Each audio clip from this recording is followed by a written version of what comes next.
I met a gypsy. If you look at, there's some motocross guys that all they know how to do is ride a motorcycle. If you get them to run, or they look like horrible, Yeah.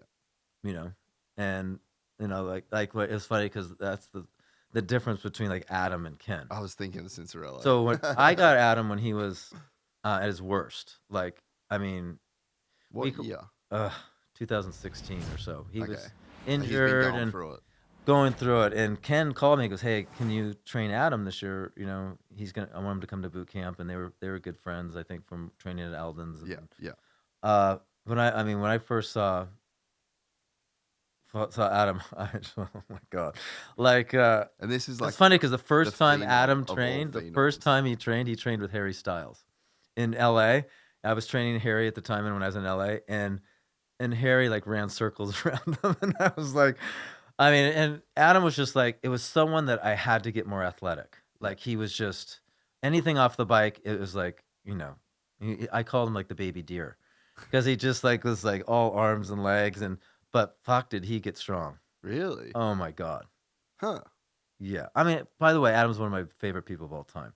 Honestly, same. Still talk to him. Every time he has something good, I'll call him or text him. But still, he's one of the nicest people ever. And genuine. My kids Hands still, down. my kids were really young when he was up, but they're just like, "Oh, where's Adam?" They still talk about him.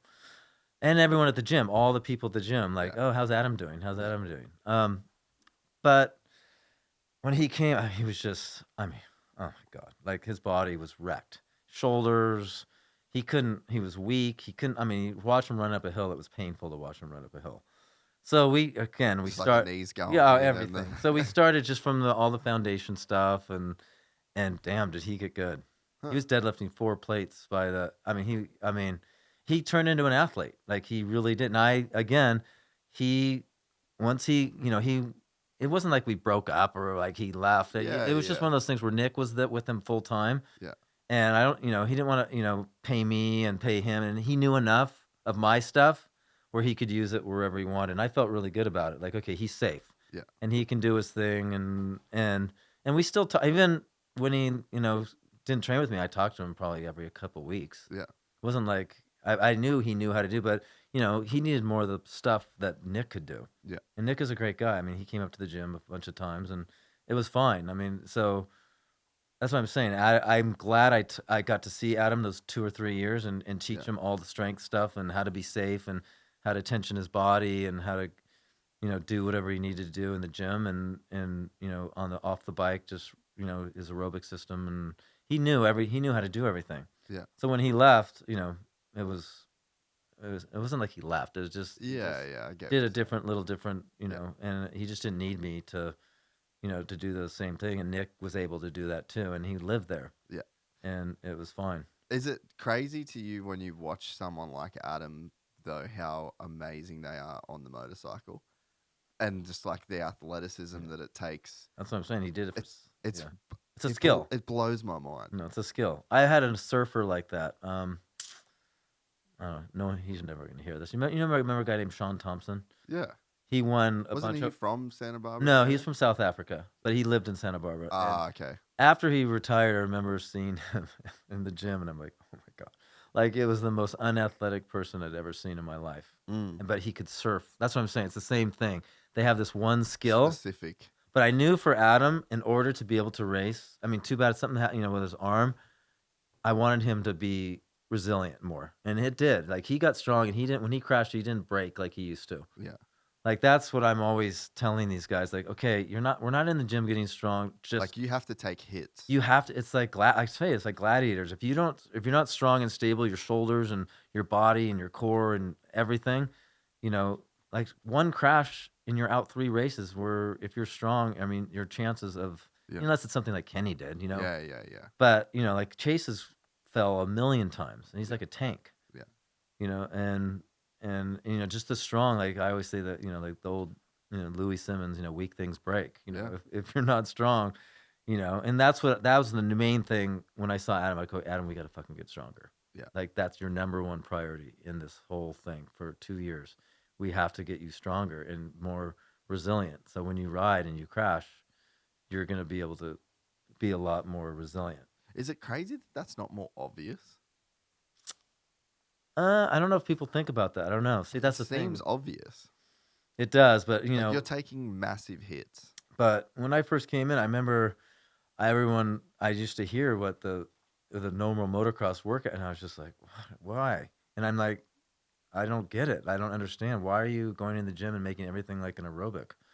Like, high reps and, like fast and furious. And I'm like, what is that doing? You're doing this, you're working the exact same You're doing that there. energy system on the bike and you're not getting any stronger. You're not getting any stronger doing, 100 reps or 30 seconds of work.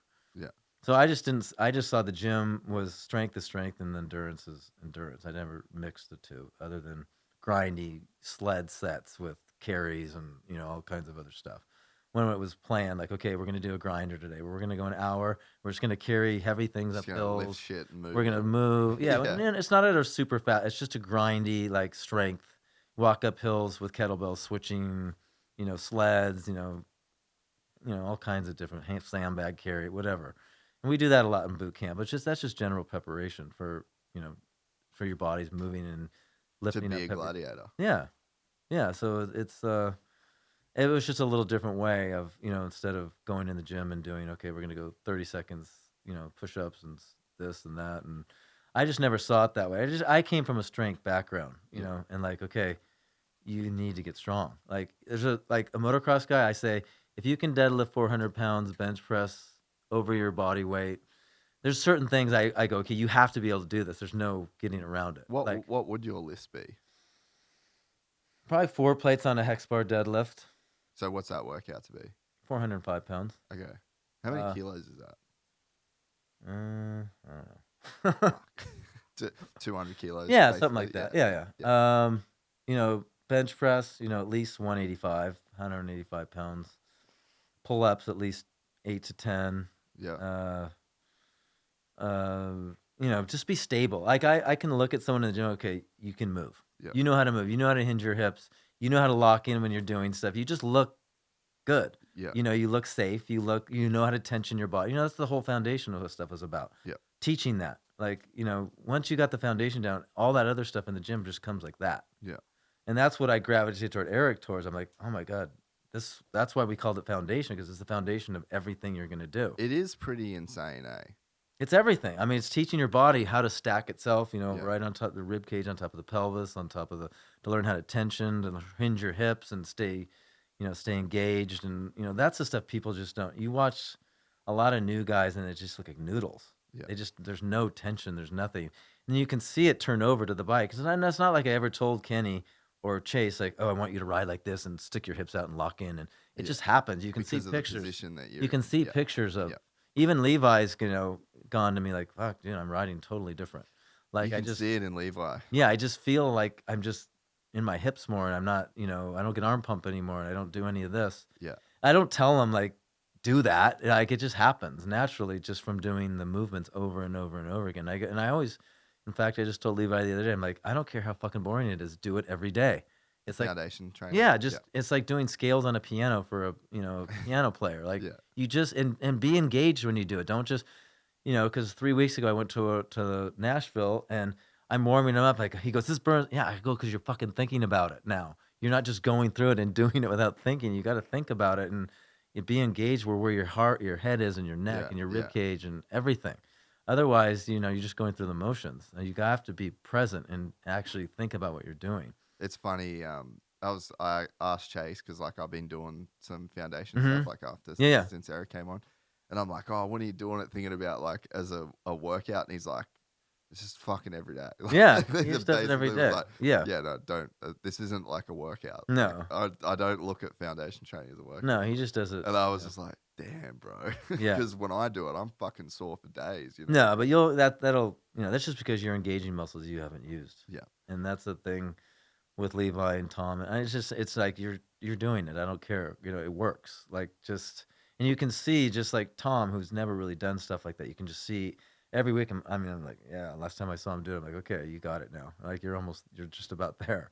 Because there's a certain way Eric and I want it to look, and like I said, Eric uses it more for like I'll do it a little differently. I think more. I'm not so much into the big chest and the decompress. I'm more in like leading attention to your body, Just be safe, yeah, lifting, yeah, you yeah. know, and just activating everything.